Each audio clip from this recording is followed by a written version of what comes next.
everyone, welcome to INKtoberfest October 2022, hosted by maker Forte. My name is Caitlin Davenport, and I'm so excited to be here with you guys today on day 3. Today we are looking at Oxide Inks. I decided to go ahead and make 2 autumn-themed cards since it's the beginning of October, and this way you guys still had time to look at some of the Maker Forte's autumn-themed cards before the Christmas cards take over the last little bit of the year. I know this can be a little crazy getting them out, so I thought a little autumn-themed card would be a fun way to start off October. So here I went ahead and did a resist ink technique with embossing powder and distress inks. So we're going to go ahead and dive right in on that. I started off with a piece of paper cut to 4 1/4 by 5 1/2. And you want to put down on the surface some form of anti-static powder or cornstarch. This is going to help your embossing powder not stick everywhere. You only want it to stick to the pigment ink or the wet ink that you're using. I'm using Versamark, but any ink that stays wet will work well. I decided to go ahead and get the acrylic block out and do it that way. So my head does get in the way a little bit just because when you're using the acrylic block, you want to be right above it so you can really see it, especially with clear ink because it is already hard to see. So I went ahead and off-centered the pumpkins and moved it around, and I thought that was kind of fun so that it wasn't, just linear. And this way I can move the degrees to whichever I wanted when I'm using the acrylic block. We're going to go ahead and apply some embossing powder. I am just using a clear embossing powder. You can use whatever you have on hand that you are comfortable using. Here I am just using a little scoop to put it on. You will see me try a few different methods as I go throughout the video. You just, decide which one works best for you. Go from there. I'm wiping off some of the extra embossing powder off with a paintbrush. Make sure you use a clean and dry paintbrush. You don't want to have a little extra ink on there like I did on one of my little pumpkins because I thought I grabbed a clean brush, but I didn't. But that's okay. It'll get covered up with our distress oxide ink whenever we get to that. So I decided to heat up the embossing powder from the back to give it a little bit more of a smooth look, because when you come from the back, I feel like it gets a little bit of a smoother. If I'm using my Misty, then I will just double stamp. But because I'm using my acrylic block, I really don't want to have to go back and re-stamp over those because it is harder. So we're going to go ahead, now that we can kind of see what we have done, at least in person. It's a little bit harder to see on camera. We're going to go ahead and fill in the spaces. So let's go ahead and get to that. Now, you really want to make sure that keep rotating those angles because you've already done some of them at angles. You want to make sure that you kind of keep the same flow, try to keep the same spacing. But remember, if it's not perfect, that's okay. No one's going to know except for you. It's hard to believe sometimes, but it is true. You do want to make sure you can see how I am kind of getting it off the surface a little bit before you are done for the day. Make sure you wipe that up because you don't want for the embossing powder to get stuck to that. And then one day, at some point your heat gun might hit it and then it's stuck on there a little bit harder and you have to scrape it off. So just make sure you pay attention to where your clear ink is going and just kind of clean it up as you go.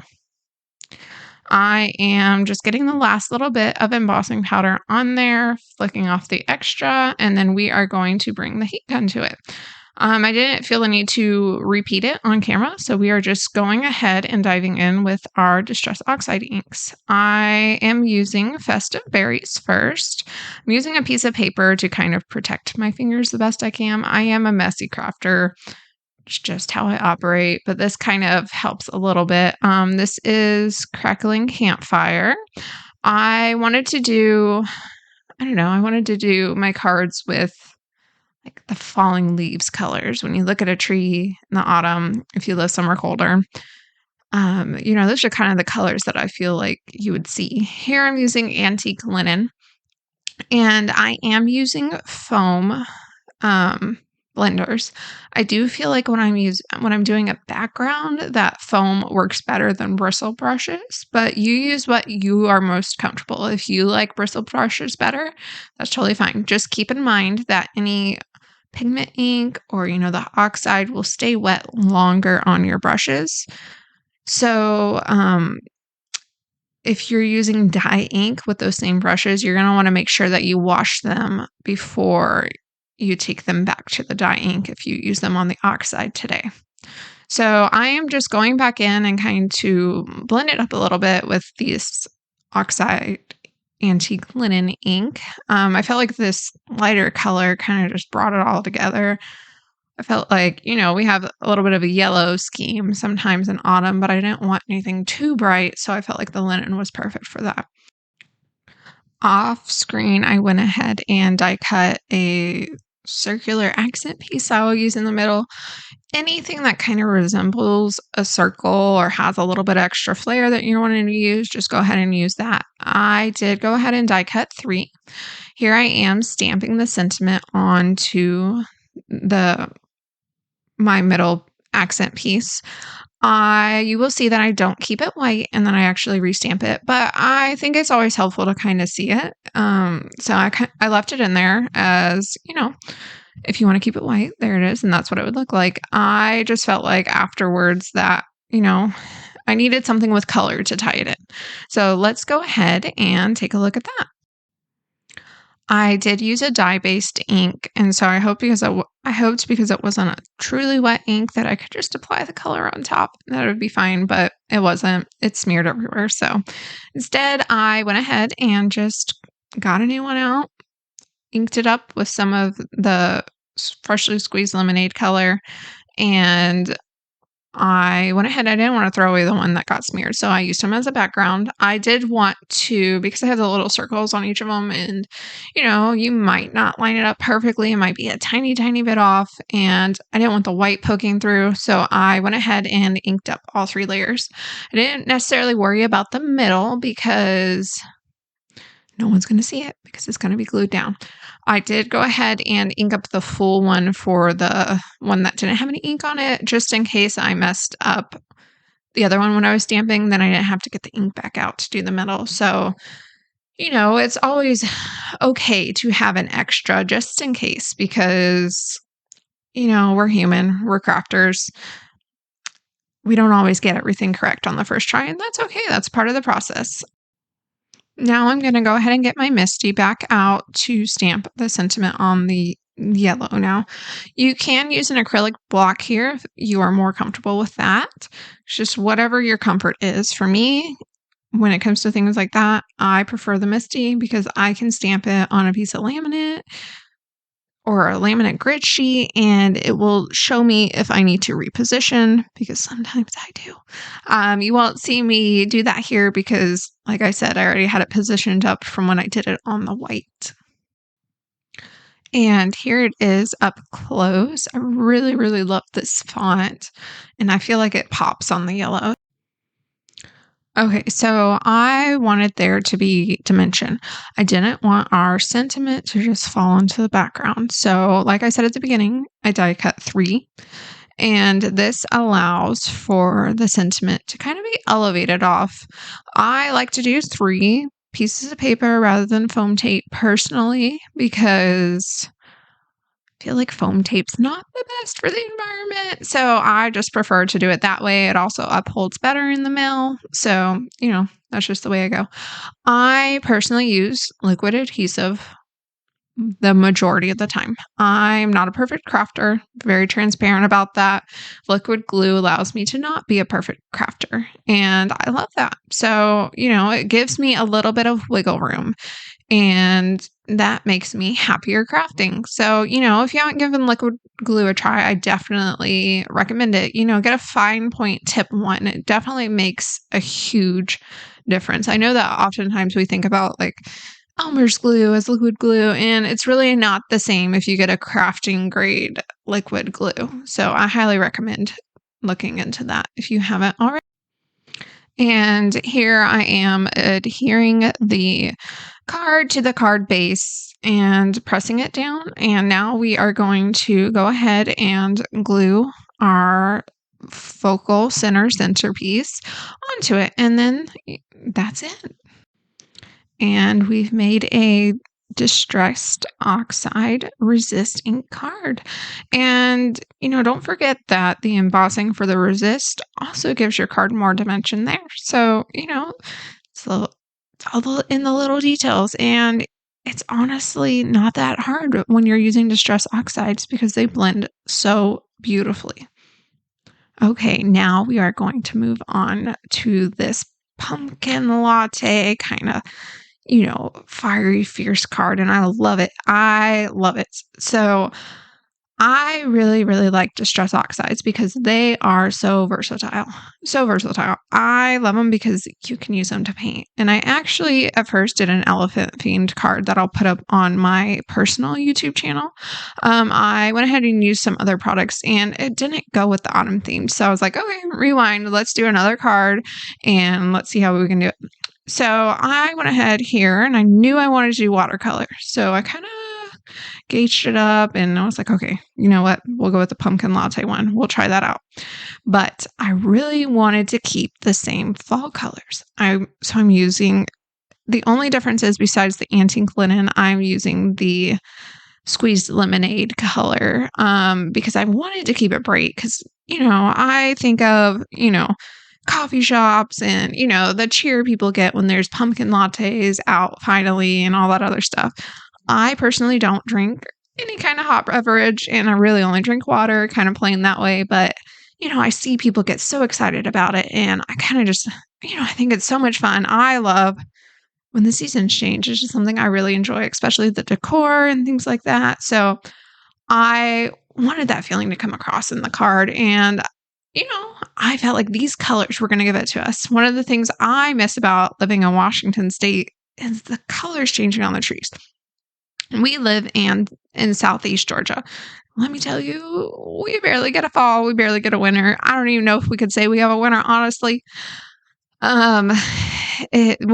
My son's 5 and he's learning about fall at school and he's like, Mommy, the colors are going to change on the trees. I'm like, honey, we live in Southeast Georgia. That's not going to happen. I think we have one tree in our entire neighborhood that changes colors slightly. And so, I always find it fun to just, that's the beautiful thing about art is even if it's not like where you live, you can bring it to life on the paper. And the distress oxides blend so easily that it makes it fun. And one of the things you'll notice in this video as I'm doing it is that distress oxide is water reactive. So here I am able to just put it on a mat and you can put it on anything. You can put it on a glass mat. You can put it on, acrylic block. Here I'm using a stencil mat because I felt you could see it without the glare from the glass mat. And so I'm just spraying it with some water, putting it on, and then to speed up the process, I am using a heat gun on low. Keep in mind that will most likely warp your paper. So if you can be patient, just let it air dry. If not, keep in mind that might happen. There are methods to flatten it out or, just add more pressure when you're gluing it down. Also, you will see me try to lift up some of the color because that can happen. You just add a little bit of water, you can lift up some of the color. You use that technique to fix mistakes. And, that is such a powerful thing when you're painting because, if you think about traditional watercolors, when it's down, it's kind of down. And so one of the important things with watercolor, even it doesn't matter the kind of watercolor, traditional watercolor, distress oxide, you're going to want your layers dry to give it more texture. And you'll see me going back and forth with more texture. And you'll see me press down on the paper in between the heat guns to see what it feels like. If it's dry, it is not going to feel cold anymore. So give it a few seconds, feel it out. If it's cold, give it more time or more heat. I'm starting to feel like, I'm not so sure about the yellow in the middle. I do want a little bit of yellow, but I don't really know how I feel about the yellow in the middle. And, I'm trying to lift it up with some water. I'm trying to add it in. I'm trying to see if maybe I can get it to work. Mix the colors a little bit more.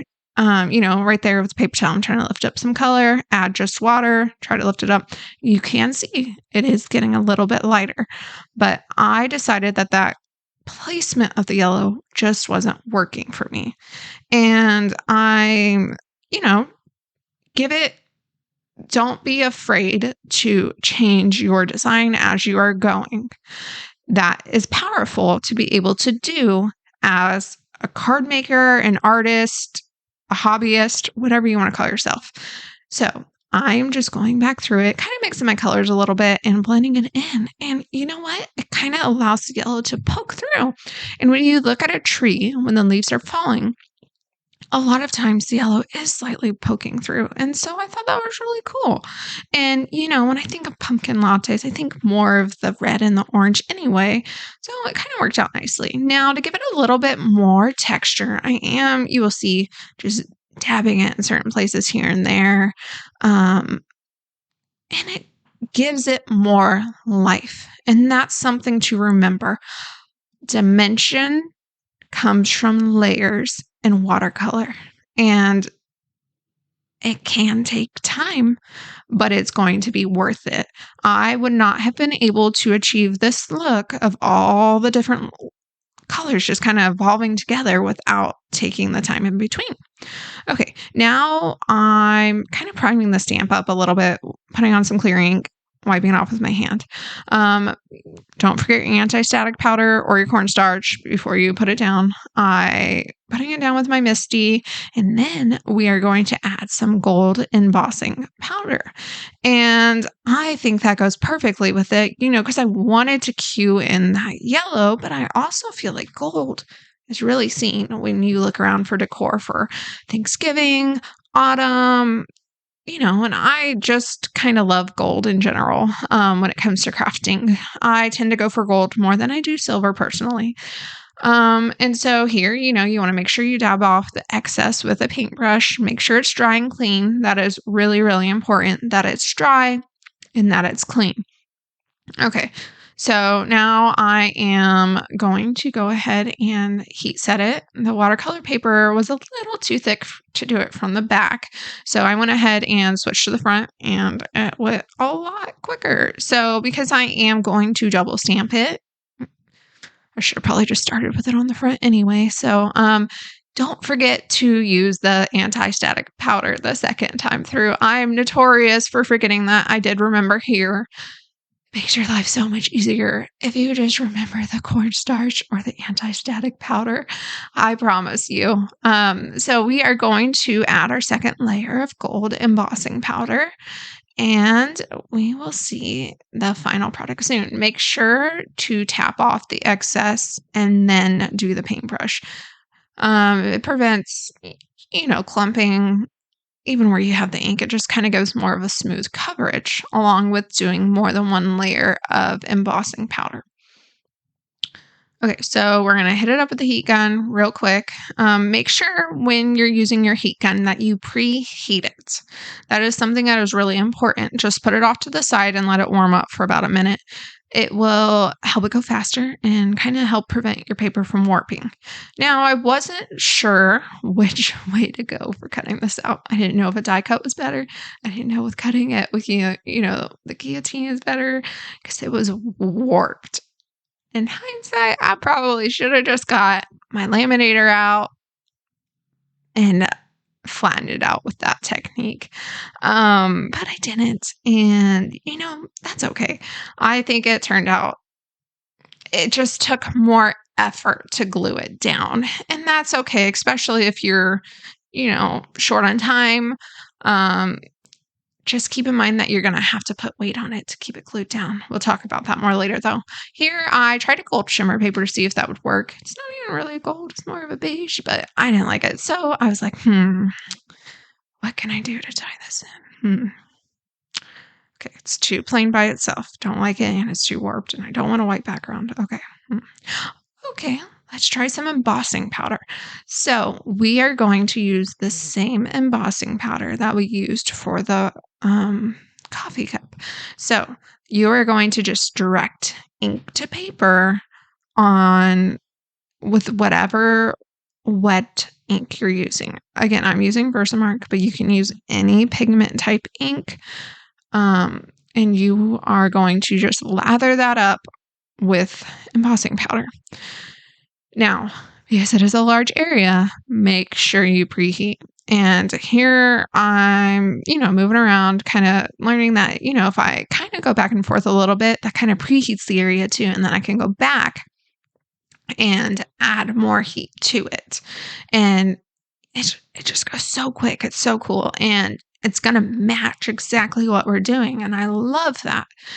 So we are going to add a second layer because ink to paper, not going to be smooth the first time. Just the truth. And you always get smoother coverage with embossing powder when you just do it twice. Now, make sure you're doing it on a background that's easy to clean because you aren't, there's no way to not get the ink on the side. It's just not possible. So here I decided that, you know what? I should just do the whole thing. I can die cut out the middle and use the middle for another time. I don't know when that time will be, but, you can use it as a centerpiece. You can use it as a die cut. Cut it up for cinnamon strips. You might as well just take advantage of it. And by die cutting the center, you cut down on the bulk, not the bulk, but the weight of the card for mailing. So that's always cool because, cards can get pretty heavy when you start adding in all the layers. So, again, make sure it's preheated. Test it out a little bit. If it's going too slow, then take it away from the paper and let it heat up a little bit more, and then bring the heat gun back to it. Now, you might be wondering why my paper looked like that. I just realized I never adjust that. It was just from a scrap pile. I was going to make a certain kind of card, and I went a different direction.